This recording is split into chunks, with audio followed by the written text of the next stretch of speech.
Our Pokemon Sapphire no experience run starts off with our starter Mudkip taking out May's Trico. Roxanne's gym was tedious but manageable as we used 3 Pokemon to defeat her whole team.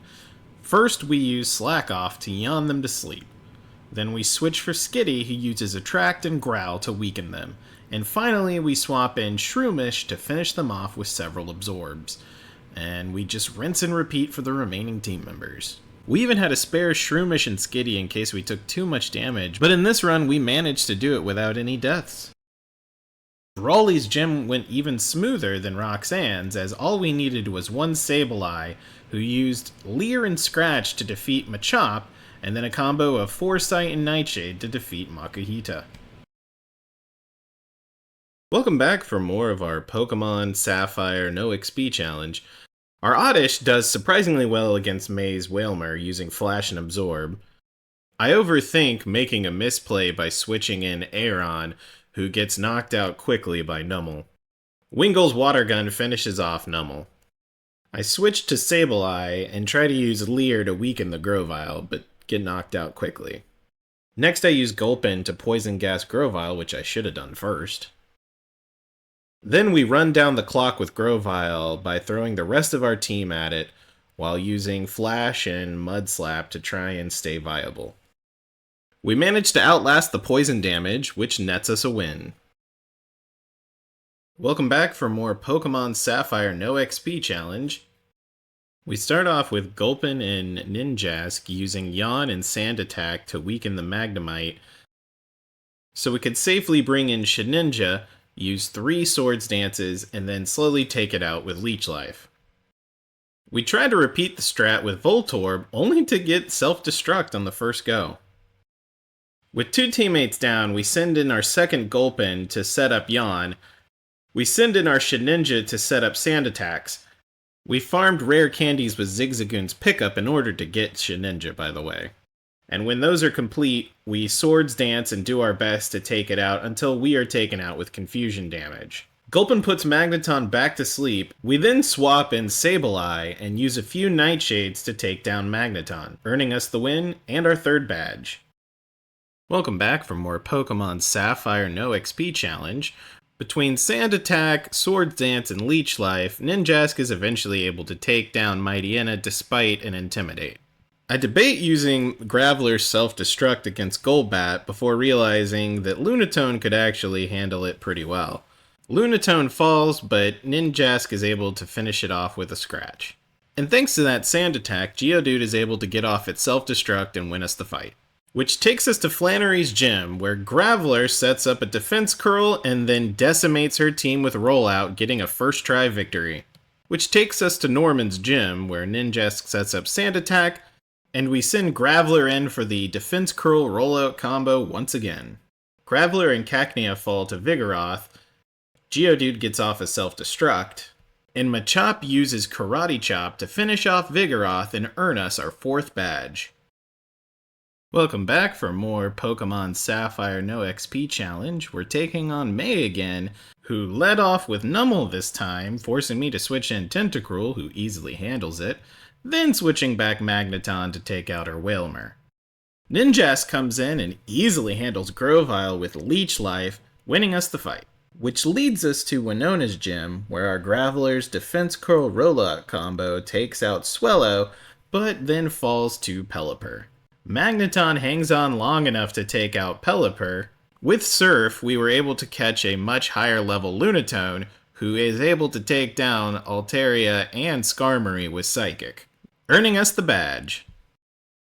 Welcome back for more Pokemon Sapphire no experience challenge. We're doing the final optional May fight, and while she switches out team members a bit in the beginning, once we get our balance back, our teammates are strong enough that we're able to counter everything she throws at us. And Tentacruel brings in our final win against May. For Tate and Liza, we lead off with Wailord and Sharpedo, and while in some challenges this duo is unstoppable, our combination of dual Surfs ends up taking the win, and getting us one more badge. For this final fight with Archie, we've taught Shedinja Toxic, which definitely helps make this more manageable. Sharpedo manages to take down Crobat with Surf. Whale Lord absolutely nukes Mightyena with Water Spout. We switch to Shedinja to set up Toxic on Sharpedo, and then we bring Whale Lord back out to overpower Sharpedo and win the fight. Welcome back for more Pokemon Sapphire No Experience Challenge. It's time for our fight with Wallace, and learning from our previous mistakes with confusion damage, I send in Kyogre to deal with Love Disc. Next we bring in Shedinja, set up 3 Swords Dances, and sweep the entire team with a combination of our physical attacks and Toxic wearing them down. Next up we have our one real fight with Wally in Victory Road, and Kyogre's Ice Beam easily takes care of Altaria. Registeel wears down Magneton, and like a ghost of Skitty's past, Delcatty ends up causing us a bunch of status problems. And while we knock out Delcatty, it turns out Gardevoir is our big challenge here, as it ends up hitting a lot harder than we would have thought with Psychic. But like the back half of this run, we're able to bulldoze through with the strength of Wailord, who eventually gets us the win. Welcome back for more Pokemon Sapphire No Experience Challenge. Hariyama easily defeats Mightyena, but unfortunately can't handle Shiftry. Regice, however, can, as its Ice Beams take out both Shiftry and Cacturne. First I send in Kyogre and realized that I really wanted to send in Registeel, who could use Thunderbolt against Sharpedo. And even after being confused, Registeel does get the kill. Now we swap into Kyogre to finish off Absol, and get our win against the first Elite Four member. Our fight with Phoebe begins with a failed attempt at a Quick Claw Toxic combo with Shedinja.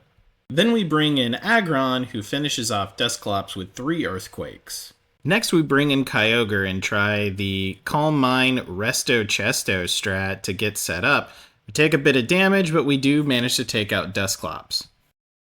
Welcome back for more Pokemon Sapphire No Experience Challenge. Our fight with Phoebe continues with losing Kyogre and Regice before sending in Aggron, who is burned but gets the kill and is swapped for Registeel. Now Registeel is able to wear Sableye down with a series of Thunderbolts. But the same strategy isn't as effective against Banette, who knocks us out. So we send in Aggron, who's able to knock it out with 3 Fire Blasts, getting us the win. Our fight with Glacius starts with Hariyama knocking out Galele, only to fall immediately to Celio. We try to Thunderbolt with Registeel, only to get knocked out, and Aggron survives with Sturdy to take it out with Brick Break. So I try and get cheeky again, sending in Kyogre to do our Calm Mind Resto Chesto strategy, only to rest and find out I forgot to equip a fresh berry. We do eventually wake up and sweep the rest of her team with Hydro Pump, getting us the win.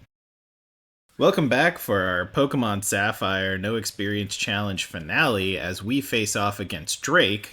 And while Regice takes care of our first 2 opponents, it falls to Salamence, and we fail a Shedinja Toxic try. Kyogre, however, sweeps the rest of his team with Ice Beam, getting us the win. For our fight with Steven, I lead with Kyogre to try and stop Skarmory before it can use Toxic or set up spikes. In previous attempts I'd switch here, but I decided to try Ice Beam and got a lucky freeze to boot. This freeze gives us enough time to set up Calm Minds without having to rest, and we proceed to just decimate his entire team between Ice Beam and Thunder. This was by far the best luck we had in this fight, and it got us the win overall. So that does it for our Pokemon Sapphire No Experience Challenge. This was a ton of fun and a great challenge, and I hope you guys had as much fun as I did.